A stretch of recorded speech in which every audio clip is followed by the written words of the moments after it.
Hello, Leiter. Welcome back to Learn German Step by Step by Ankit. Today we have an absolutely packed, super practical lesson.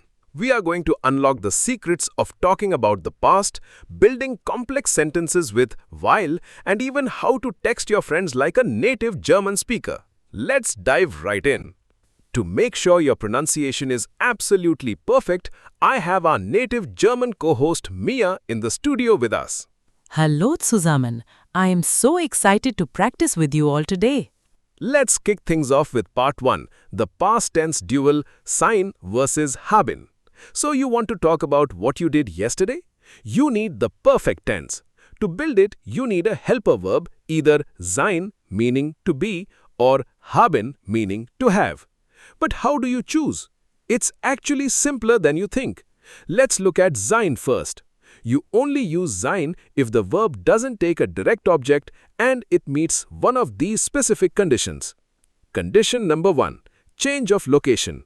You are moving from point A to point B. Verbs like to go, Gehen, gehen, to drive, fahren, fahren, to fly, fliegen, fliegen, or to come. kommen, kommen. Do you see the pattern? Movement, point A to point B. Okay, condition number 2. Change of state. You are transforming, going from one condition to another. Think to wake up, Aufwachen, aufwachen, to fall asleep, einschlafen, einschlafen, or to die. sterben, sterben. All right, the final condition for using Sein is what I call the big 3 exceptions. Just memorize these 3 verbs. First, to be. Sein, sein, Second, to stay. bleiben, bleiben, And third, to happen. passieren, passieren. Awesome. Let's put this into practice with a sentence. How do we say, I drove to Berlin? Because driving is a change of location, we need a helper verb, sein. Mia, take it away. Ich bin nach Berlin gefahren. Ich bin nach Berlin gefahren. Perfect. Notice how bin is the helper verb taking the second position and gefahren sits right at the end of the sentence. Now what about our other helper verb, haben? Easy. Haben is your default setting. Use it for almost everything else. This includes all verbs that take a direct object and all reflexive verbs. For example, let's say he ate an apple. Eating doesn't change your location and the apple is a direct object. So we use haben. Mia, how does that sound? Hat einen Apfel gegessen. Hat einen Apfel gegessen. Brilliant. Hat, using the helper verb haben. If you can remember movement, transformation, and the 3 exceptions, you will never mix up Sein and haben again. Welcome back, language learners, to another episode of Learn German Step by Step. I'm your host, Ankit. In part 1, we got our helper verbs sorted. Now that we have our helper, we need the main event, the past participle, or as they say in Germany, Das Partizip 2. exactly, the Partizip 2. This crucial piece goes at the very end of your sentence. To make building the past tense easy, German verbs fall into 3 fun categories. Let's start with category 1, regular or weak verbs. These guys follow all the rules. You just take the verb, add g at the beginning, the verb stem in the middle, and a t at the end. So it's g plus stem plus t. Let's listen to an example. To do or to make is, Machen. and in the past participle it becomes, Gemacht. perfect. Another one. To play is, Spielen. which transforms into, Gespielt. easy, right? Now for category 2, irregular or strong verbs. These are the rebels of German grammar. They keep an en at the end, but the vowel in the middle often changes.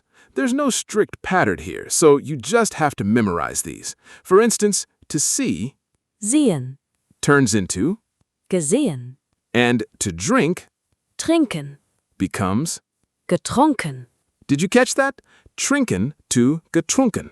The E became a U.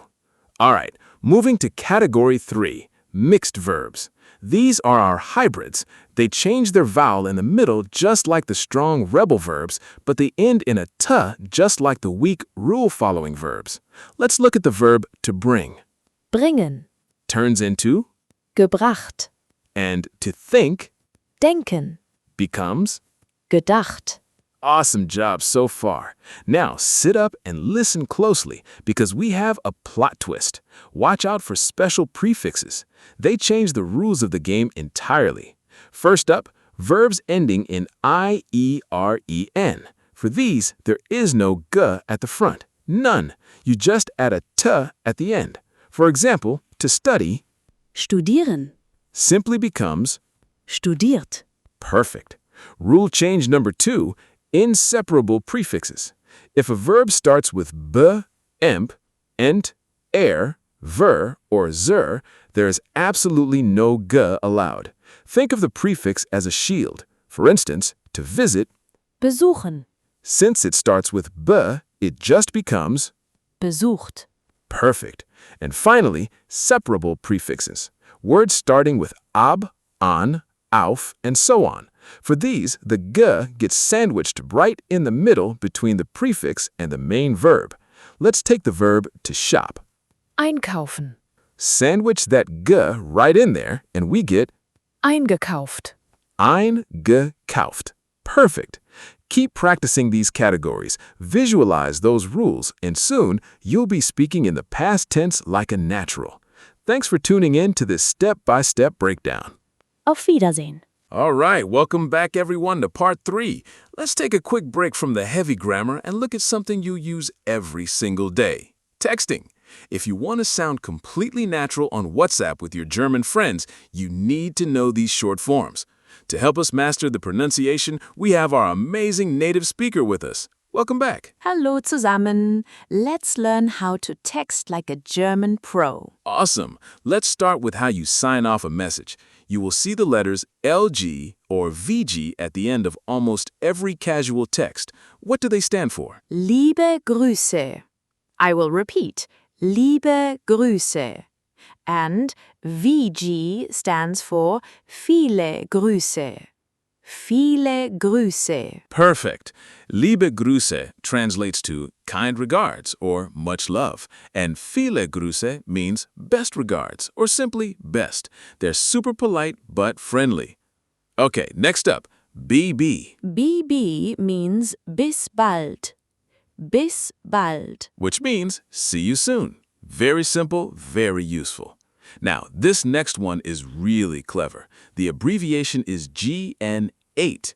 Wait, why is there a number in there? Ah, this is a fun one. The number 8 in German is acht. So GN8 sounds out Gute Nacht. Gute Nacht. Gute Nacht. Good night. That is so cool. Notice how the 8 literally sounds like acht. All right, moving on. What if someone asks you for a favor or asks you a question you don't know the answer to? You might use KP or KA. Let's break those down. First, KP. KP has two meanings. It can mean kein Problem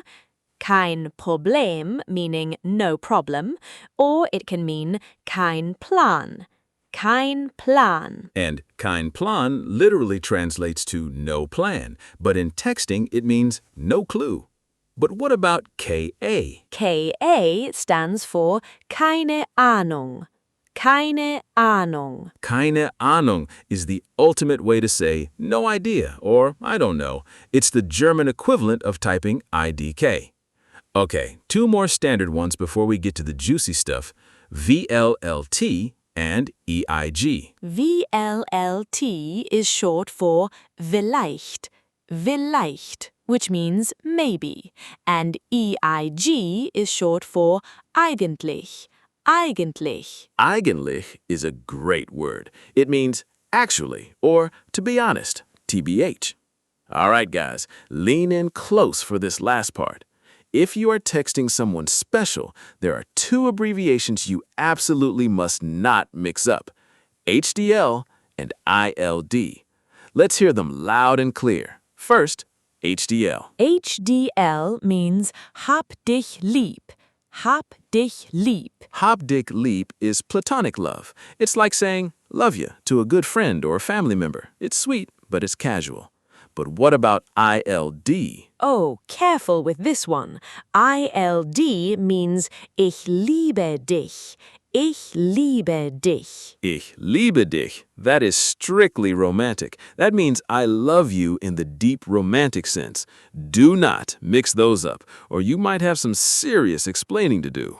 LOL. All right, that's it for today's texting masterclass. Grab your phones, switch your keyboards to German, and start practicing with your friends. Bis bald. Bis bald. Liebe Grüße. Welcome back, language learners, to another episode of our German Learning Podcast. I'm your host, Ankit. Today, we are diving into part 4 of our grammar series, and I'm thrilled to welcome back our native German expert, Mia. Hallo zusammen, schön, dass ihr da seid. It's great to have you, Mia. Now, let's level up our sentences. Whenever someone asks you the question, Warum? which means why, you answer with the word Weil. which translates to because. But beware, guys, weil is a bossy word. It creates what we call a subordinate clause. And what does this bossy word do? It kicks the conjugated verb all the way to the end of the sentence. No arguments allowed. Let's see this in action. Mia, how do we say, I am tired and I work a lot as two separate normal sentences? Ich bin müde. Ich arbeite viel. Great. Now let's combine them with our bossy word, weil. We want to say, I am tired because I work a lot. Listen closely. Notice the mandatory comma right before weil, and listen to how the verb arbeite gets kicked to the very end. Ich bin müde, weil ich viel arbeite. Let's hear that one more time, nice and slow for our listeners to repeat. Ich bin müde, weil ich viel arbeite. Perfect. But wait, what if you have two verbs in that second part, like a modal verb? Well, the rule stays exactly the same. The conjugated verb goes absolute last. Let's translate, I learned German because I want to live in Berlin. The conjugated verb want, or will, goes at the very end, right after live. Take it away, Mia. Ich lerne Deutsch, weil ich in Berlin leben will. Listen to that structure. Literally, because I in Berlin live want. Let's repeat that second half. Weil ich in Berlin leben will. Awesome. Now it's time for today's pro tip. You can actually flip the whole sentence and start with weil. It's like doing a grammar backflip. Let's try, because I am thirsty, I drink water. Just remember one golden rule. When you start with weil, the two verbs from each clause will hug the comma in the middle. Let's hear it. Weil ich durstig bin, trinke ich Wasser. Did you hear that? Bin and trinke are right next to each other, separated only by the comma. One more time. Repeat after Mia. Weil ich durstig bin, trinke ich Wasser. Fantastic job, everyone. Now go out there and start bossing your verbs around with weil. Thanks for joining us today, and keep practicing. Viel Spaß beim Lernen. Tschüss. Welcome to part 5, everyone. We are at the finish line. Let's wrap up this lesson with a massive secret to sounding perfectly German. It is called the sentence bracket, or as they say in Germany, Die Satzklammer. exactly, the Satzklammer. Here's how it works. When you speak in the past tense, your helping verb, which is either haben or sein, sits firmly in position 2 of your sentence. Then you take your past participle, the action word, and you throw it to the absolute end of the sentence. Everything else, the time, the place, the objects, gets sandwiched right in the middle. It holds the sentence together like a giant grammatical hug. Let's look at a beautifully structured sentence. Lena, take it away. Ich habe gestern eine Pizza gegessen. Ich habe gestern eine Pizza gegessen. Did you hear that? Habe is in position 2. Gegessen is at the absolute end, and gestern eine Pizza is sandwiched safely in the middle. Perfect. Let's hear one more. Wir sind am Wochenende nach Berlin gefahren. Wir sind am Wochenende nach Berlin gefahren. Brilliant! Sind is our helper verb in position 2, and gefahren locks the bracket at the end. And that's it! Give yourselves a massive round of applause. You have just mastered the German past tense. You've learned how to build complex Weil sentences. And you are officially ready to text your friends like a true native. If this video helped you untangle German grammar, hit that like button, subscribe to the channel, and I have a challenge for you. Let me know in the comments. Was hast du gestern gemacht? What did you do yesterday? Use the sentence bracket and answer me in German down below. Thank you so much for learning with us. Bis zum nächsten Mal. BB.